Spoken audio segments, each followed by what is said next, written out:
Hoo-doo! Come one, come y'all. Welcome back. This is the Bistro, home of the Dainty Chat in Bamboo Plaza. Now this is Plaza, it's a strip mall. It's a bakery here, a bistro. And the other stores, they under construction still, but the bakery is open. And this is the motherfucking bistro. Now, we had a premiere episode, like it was about an hour long. This is not gonna be that. This is some updates on what we talked about in that last episode. Hold on, this is I gotta be dainty. I'm supposed to be dainty. Do I look good enough for YouTube? Do not let me know in the contents. Just go with it, bitch.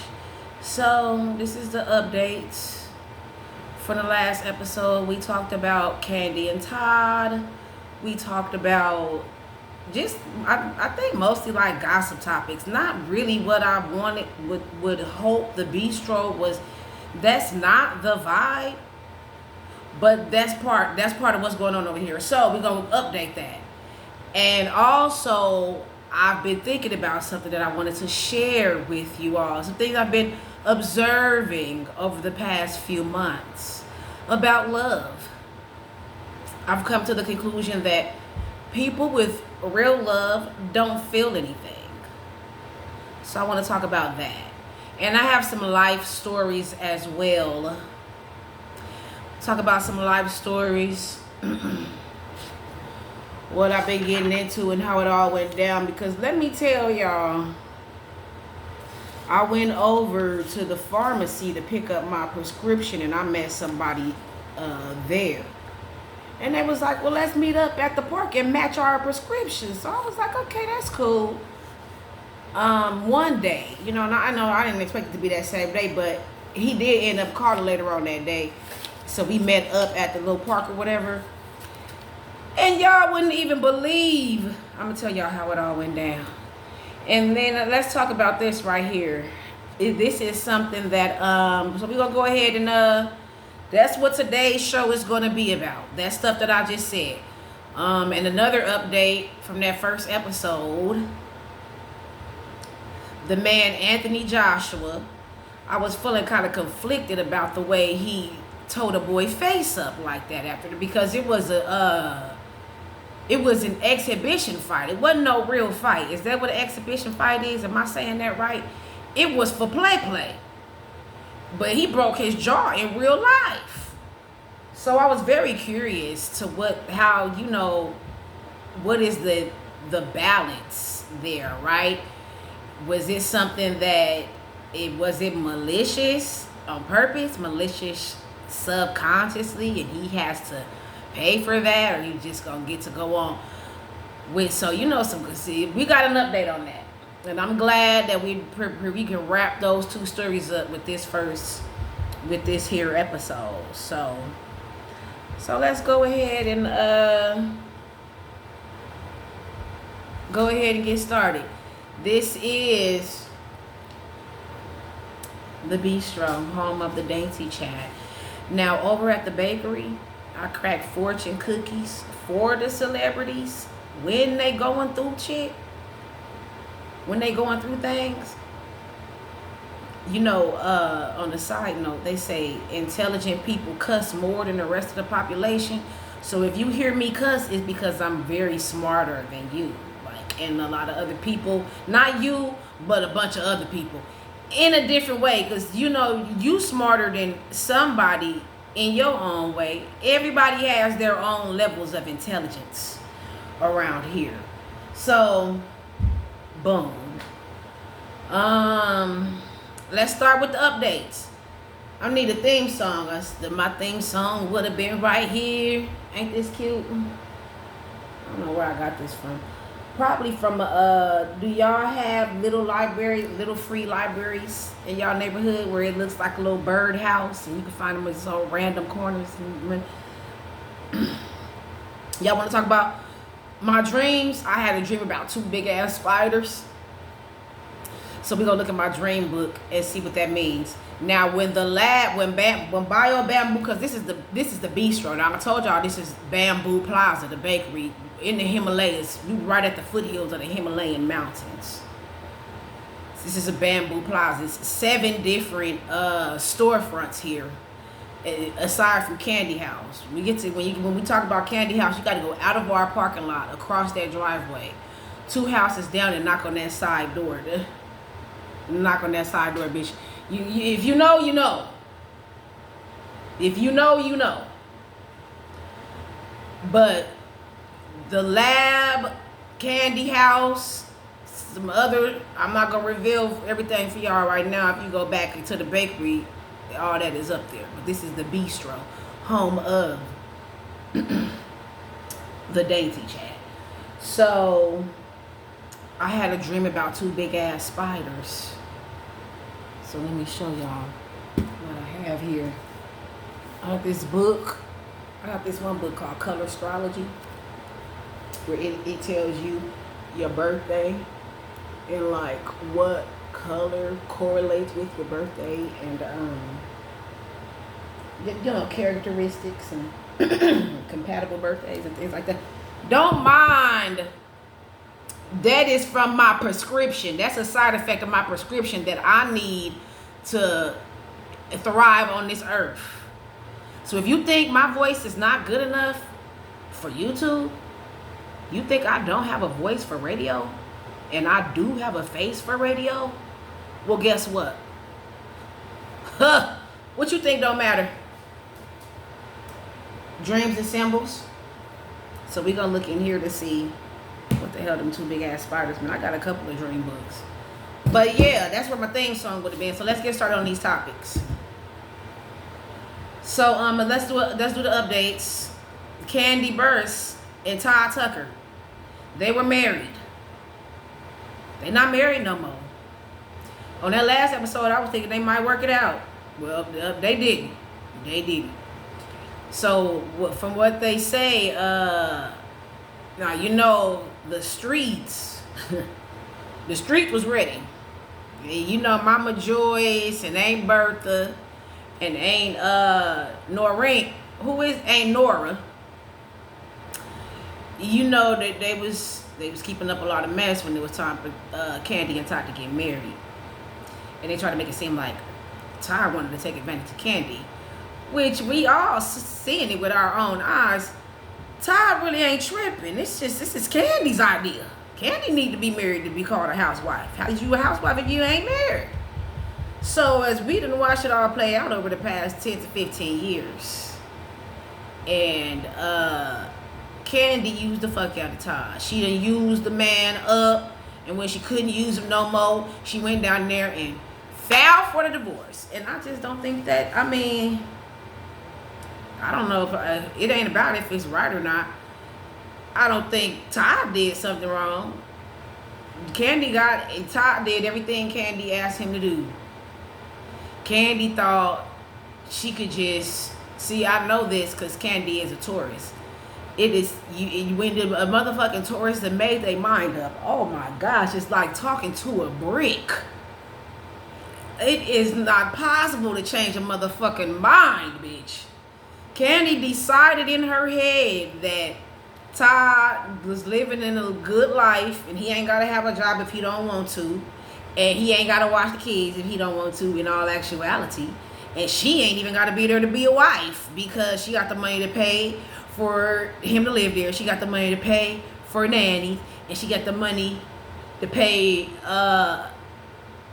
for whoever, some other woman, to be there with Todd, because you know there was been some speculation that it was another person that they were taking, a woman they were taking vacations with.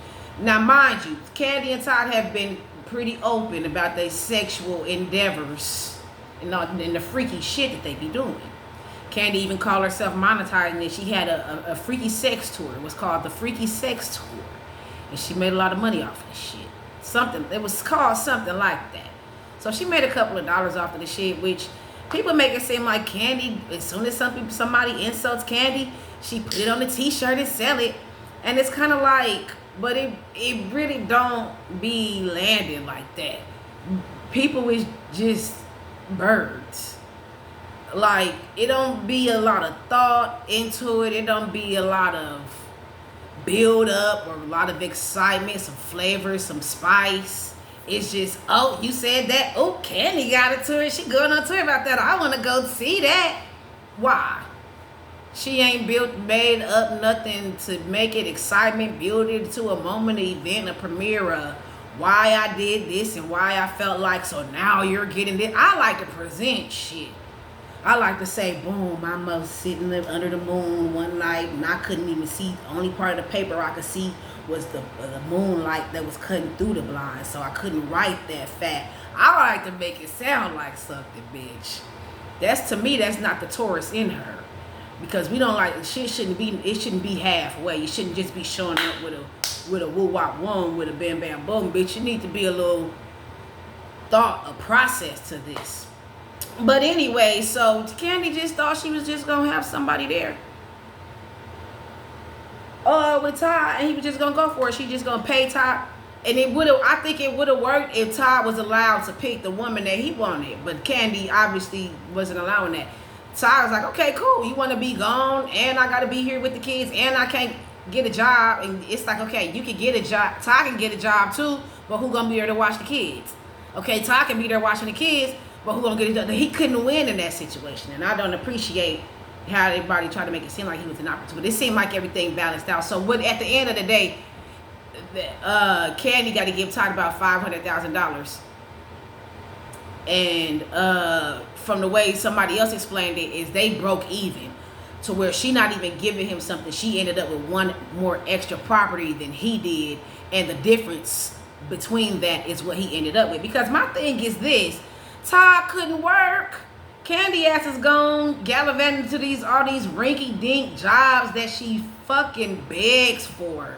Kandi, you are not being sought after. You are not booked and busy. You are scraping your way into these positions on the back of motherfucker Jermaine Dupri and So Def and escaping them. You're not even on some Real Housewife shit because of that shit. And so you leaving Todd and the kids at the house so what I'm doing next is amazing. Nobody has that. Kandi, please. It's not amazing. Go sit down. I would have been interested to see what Todd, because he's been in the producing. He been behind the scenes. He been married to one of the bitches now, so he got a lot of insight. You know, the same way Carlos King is very successful in his lane he was a producer on the show, and now he's very successful there. So basically, I'm glad it all worked out for Todd, and everybody need to stop acting like he was opportunities. He did the best he could for Kandi ass. She can't hear. She's a brick. She can't dance. She can't hear. She can't sing. I know she can't hear. So that was that. Now we're gonna move on to the next topic.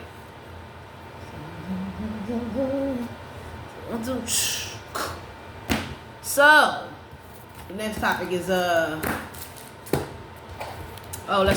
let's do a this one is quick. A small update on the man Anthony Joshua, that big fine boxing man. He's so fine, and he fought the boy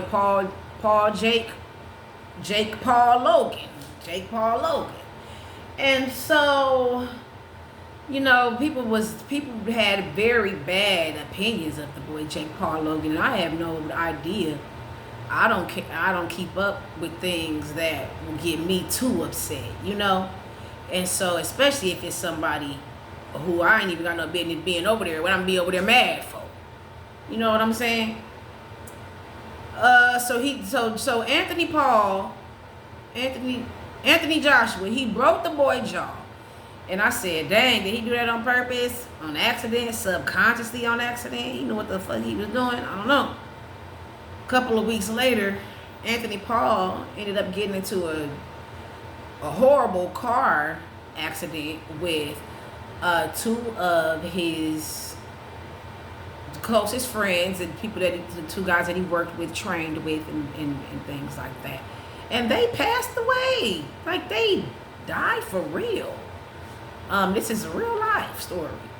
And Anthony Joshua, he was very, he was very injured in the accident, but he did not pass away.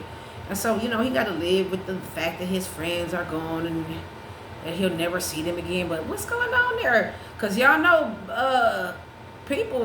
humans are humans.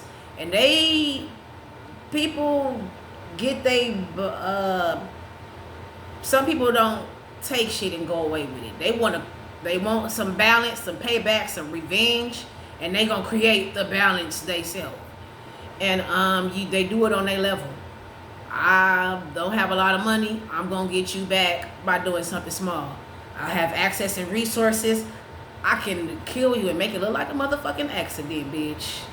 Y'all think them people that send somebody over there to have a car crash with them? I don't know.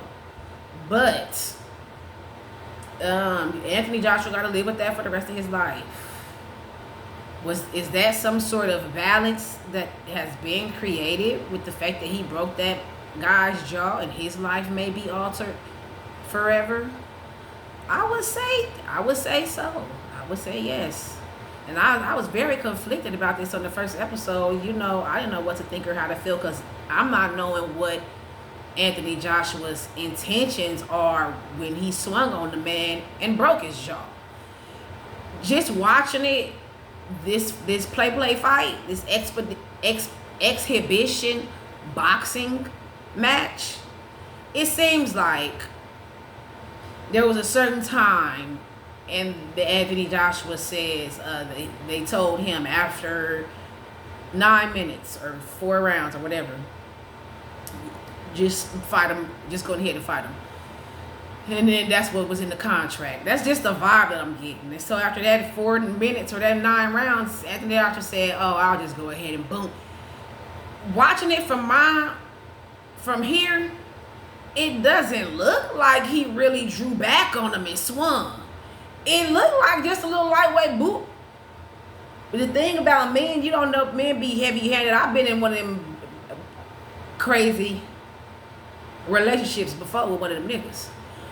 And what you don't realize is you not hitting, it might seem soft to you, which I know it ain't even soft. You not trying to hit me soft, but when it comes to like, okay, don't hit the kids. Let's just square up, nigga. Cause kind of like you're heavy-handed. Stop thinking you tapping the kids. You're not. Now I gotta fight you.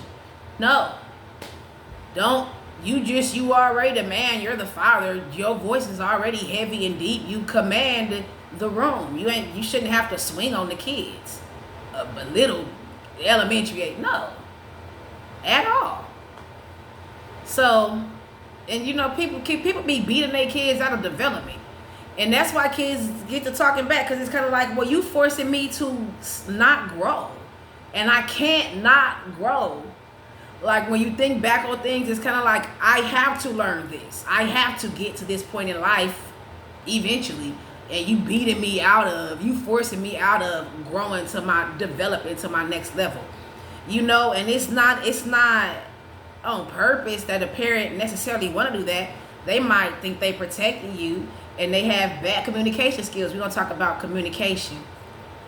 This is something I wanted to say. I should have brought it up earlier before the show started. I wanted to do that.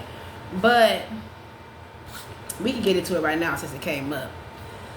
I have this quote that I came across, and this triggers me. It triggers the flawed part of me that I'm not proud of, that I haven't been able to get a good grip on progressing in this area. You know what I'm saying? So right here is bad communication skills is directly correlated with income or lack thereof. That right there, nigga, what? That touched a part of my soul, a part of my spirit. Because what is that? Because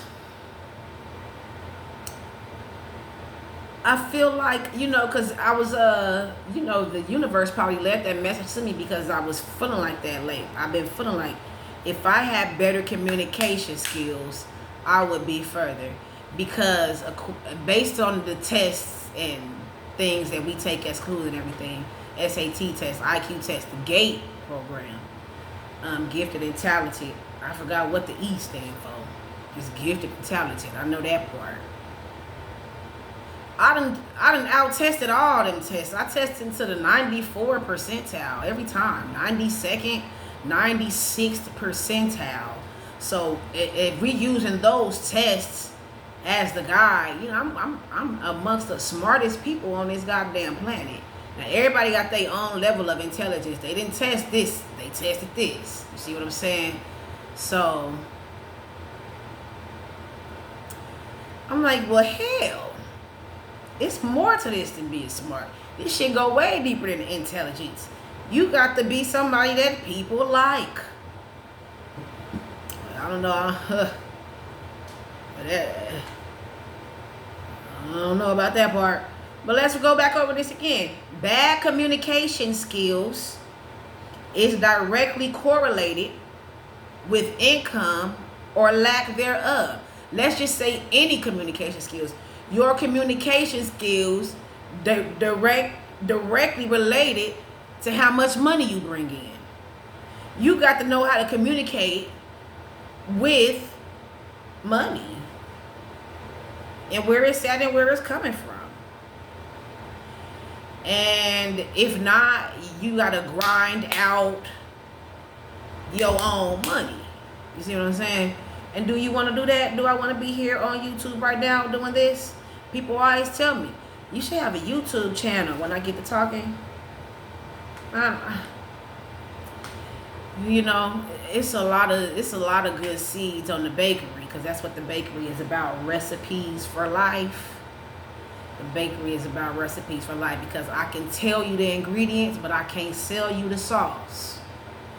You don't only want to know how long it needs to marinate. You know, and then what you gonna do? You gonna deep fry it, you gonna bake it, you gonna broil it. What you gonna do with it? You're the only one that knows. So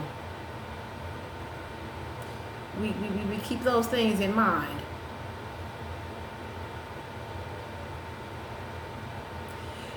And so what do we do about this? How do we fix this? How do we solve this? Over where I'm at, the gas is $7 a gallon. So everybody around here could benefit from an increase in income. What are they communicating? Maybe maybe you're a good, charming, likable person that gets along with people. How are you, what type of communication channels are you using with money to get to more money? A resume, selling a product, begging. Like, whatever way you communicate to money, you need to make it better. If you communicating to money with a resume, you need to make your resume better. If you communicating to money with straight grinding, you need to make yourself more approachable. People should be walking up to you, asking you what you got, and handing you the money.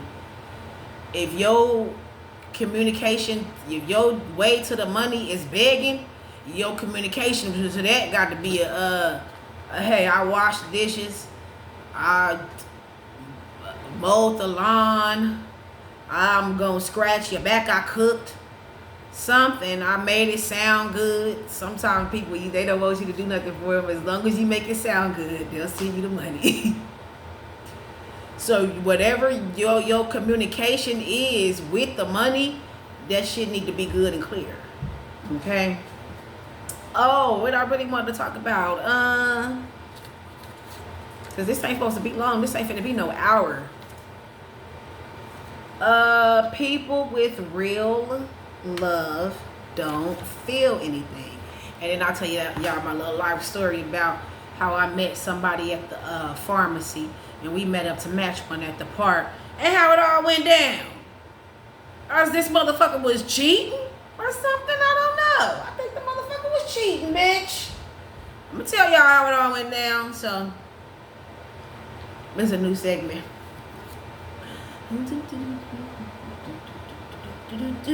Oh, look, I'm dressed like her. That's funny. People with real love don't feel anything. And I want to get more into this later on down the line. I'll just touch on it a little bit right now. I don't even know how I'm about to upload this to the internet. I'm hoping I can. People with real love don't feel anything. And that shit is yired. Cause they just sitting over there like it's all good, like they all in love and they ain't gotta worry about nothing. What the fuck make y'all think y'all ain't gotta worry about nothing? Is because y'all in love. And then don't let them, but they both work. They got a combined income in 2026. That's the only way to survive in America. So they think they just gotta go. Y'all think y'all immune. They act like they ain't gotta have an opinion. They act like they ain't gotta contribute to shit. They whole life is just about like, oh, we married, doing what married people do and going where married people go, and we only gotta communicate with other married people. I mean, if that's what you have found your value in life, I don't care. I mean, to me, that's like a hobby. All of that is like a hobby to me. Like, I like to go fishing.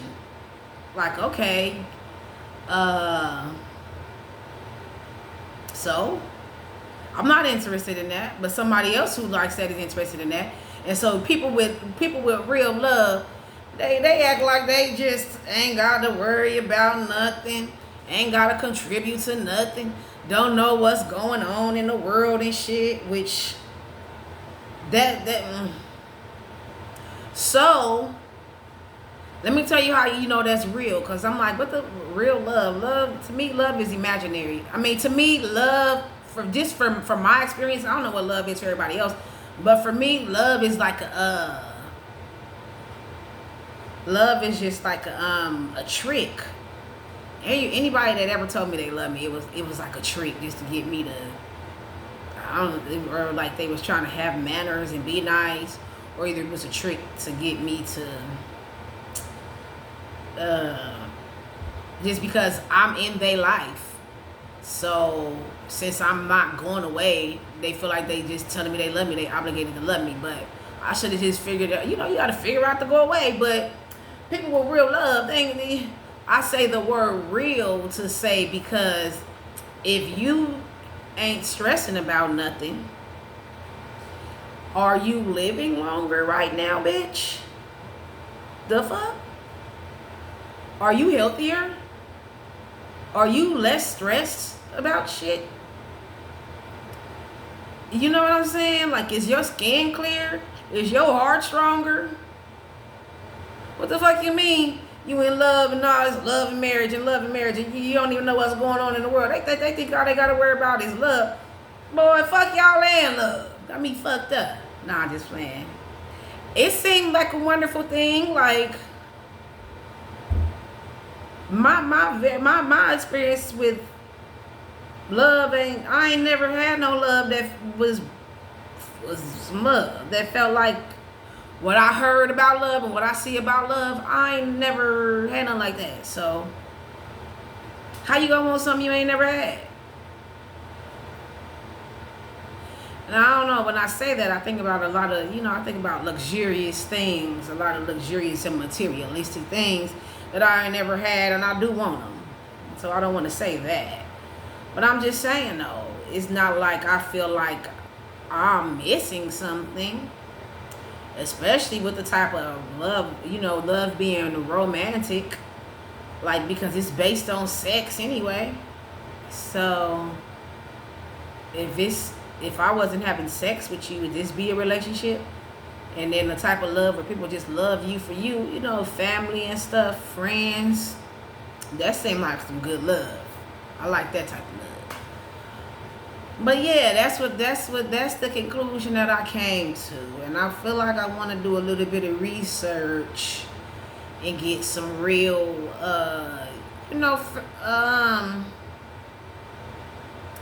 just some facts to support this conclusion that I've come to. That people with real love don't feel anything. They don't feel the pressures of the world. They don't feel the stress. They don't feel none of that shit. All they feel like is, I'm got a marriage and I'm in love.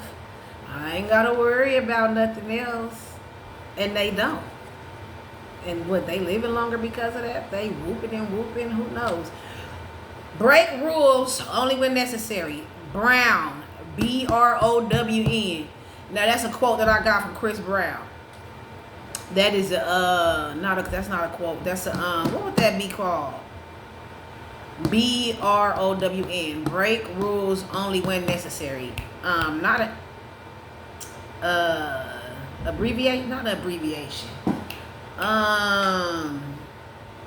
Like, please excuse my dear Aunt Sally. My very educated mother just served us 9 pizza pies. Stuff like that. To help you remember what order to do the math in and what the names of the planets. God damn it, why I can't remember what that word is. Okay, so boom. Brown. Break rules only when necessary. We talk about this a lot on the bakery. It's one of the things I say on every episode. You always got to know, how to make us be loud without making a sound. What do I say? What I be saying? You always got to know when to go be you. God damn it, I'm gonna have to go and see. But only when it's necessary. Don't be doing this shit. You're gonna be sitting somewhere with a big ass GPS monitor on your ankle. Like Trey Songz should have been. Because they just did the verses a couple of days ago. And I want to know, how the hell did Trey Songz get out of somebody's house or facility? That boy, he's a sexual deviant. He's an actual deviant. He got charges from here to the Mississippi. He got charges in every state, from California to Hawaii, New York, over to Alaska, and down to Mexico. He got so many charges, from the Redwood Forest to the Gulf Stream waters. Who the hell gave him permission to leave the house and be at the versus battle? I still wanted to know that. But let me tell y'all this little life story. Should we do our transition screen? And let me tell y'all this little life. Let me tell y'all how it all went down. I goes over there to the pharmacy. I'm over there once a week. So I met somebody, we got to talking in the parking lot, exchanged numbers. Like, yeah, call me one day, okay.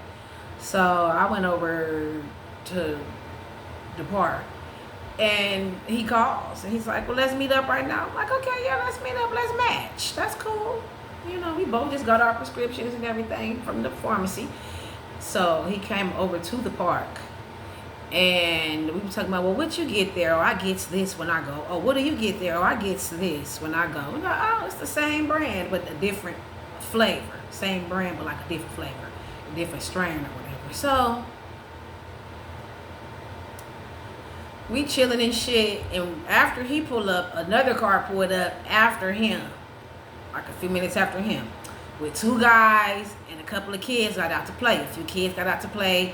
And 2 like taller guys, so he parked next to me in the parking lot, and the other car parked a few spaces down, like 1 space over and down from him in the parking lot. So it was like 1 or 2 spaces in between their car and his, and me and him was parking next to each other.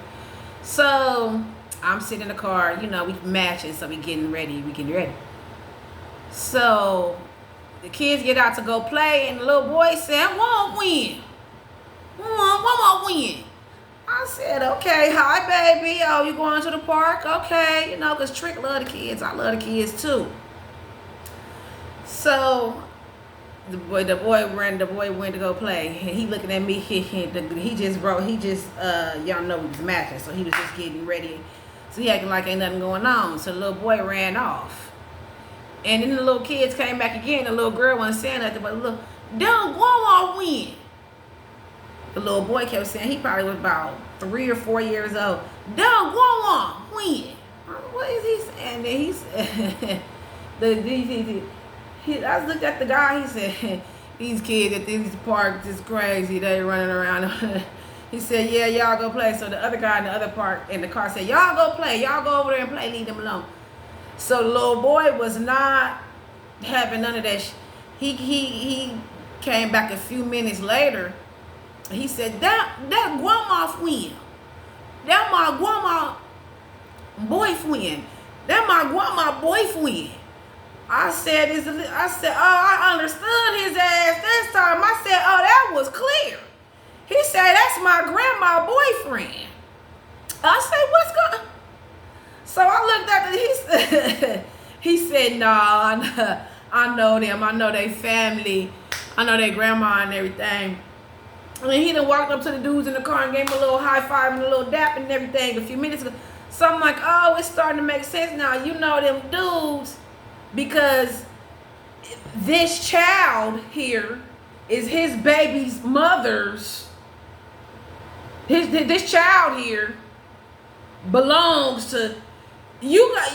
That my grandma boyfriend. Talking about that my grandma win. I said, what is this baby saying? He was not letting it go. That my grandma boyfriend. I said, he said, that's my grandma boyfriend. So I looked at I looked at the man. He like, oh yeah, I've been doing this and doing that. We not really together like that. I say, ain't this about a bitch? This motherfucker done met over here, me. The people done followed him over here. Because I think what happened was he probably went to the pharmacy and then he went back to the house and he wanted to meet up with me real fast immediately. So he was like, oh, I had to go do this and do that. Made us some excuse to leave real fast. And they was like, what is he talking about? And followed him over there to where the park that I said, this is some bullshit. Talking about that my grandma win. Not my grandma boyfriend. I said, you know what? I shouldn't have to go through this. Shouldn't have to go through this at all. So, in conclusion, thank you all for being here with me today. That was today's episode of The Bistro, home of the Dainty Chat. Y'all want to crack a fortune cookie? I got fortune cookies in here. Over on the bakery, I crack fortune cookies like for the zodiac signs. And for the celebrities. So, I mean, we talked about Candy and Anthony Joshua and Todd. I think, didn't I already pack a fortune cookie for them? I don't know, I don't remember. But y'all know who I want to pack a fortune cookie for, who I've been interested to see. Because to me, when I crack these fortune cookies, I don't know what it's going to say. I have no idea what it's going to say until I open it.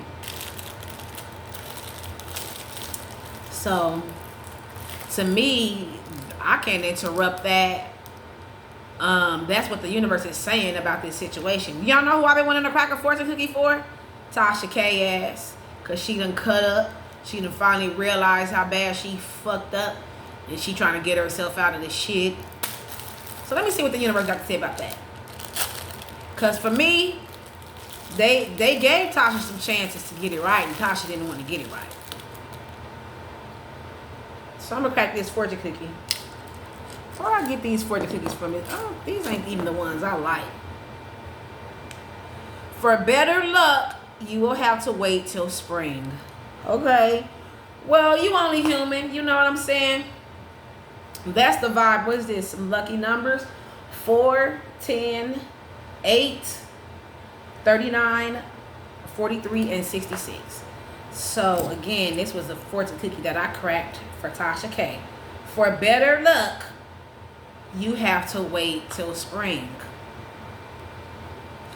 So what that's telling me is go on and keep out what you're doing, but ain't nobody in a position to make you feel lucky right now. Now, if this would have been before the gas was $7 a gallon, before the scamdemic really hit, and even besides that, that also, those are factors as well. But right after she got the verdict, it was a lot of attention and energy for her, towards her, a lot.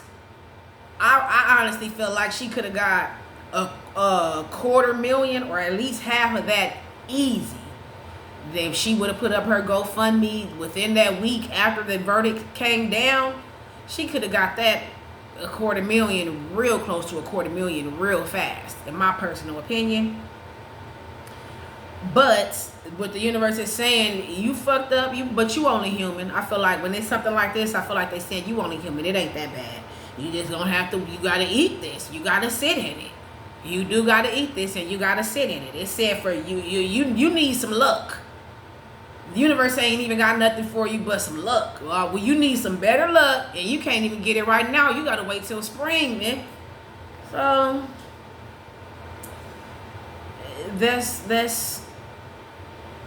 the message that came through from this fortune cookie that I cracked today. Now, we're gonna come back for another episode. We're gonna do another round. Come up with a few topics, bam, bam, boom, and see what we can do with it. Hoo-doo!